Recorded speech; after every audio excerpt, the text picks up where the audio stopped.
What do you want to know about past trauma and overcoming your past? Let's talk for a minute.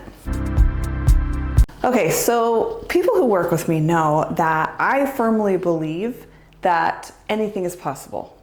And I also believe that healing can be quick and easy. It doesn't have to be a laborious onion peeling process.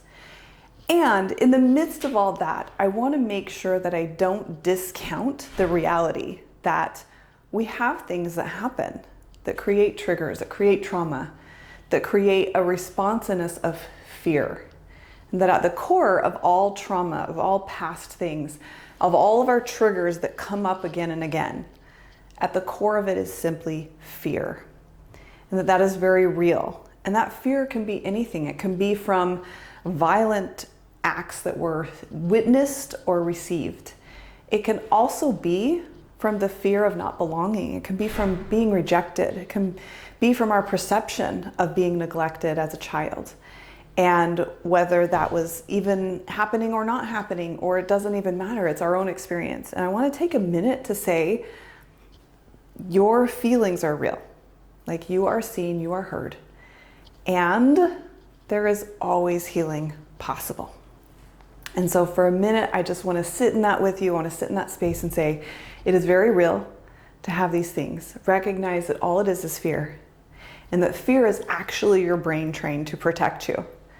Even though it doesn't feel like it, because it feels like fear is making you miserable, fear is your brain saying, well, that wasn't good. How can we avoid that? Because we didn't like it. And that our goal in healing, our goal in overcoming past trauma, is to shift from fear into faith, into hope.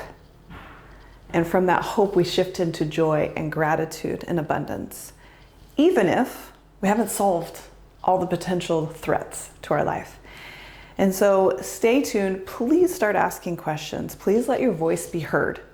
Let your fears, the things that are keeping you in the dark, let them out into the light, because that's really the first step, is being able to admit, hey, I still feel fear on a regular basis, and I think it's because of this.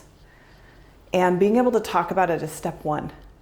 Once you talk about it, then let's take you to the next level. Let's go, where do we go from here? I'm happy to make videos, go on Facebook Lives, do the things that I'm doing here to help you get from a place where you can get into hope, into joy, into gratitude, into abundance and love. So let me know what is coming up for you and how this relates, and know that I have a heart full of compassion for any fear, any trauma, any uncertainty of who you are and whether or not you could ever be happy again. You can, and I promise that is true. And so stay tuned, keep doing what you're doing, and let's bring it into the light so we can all support each other.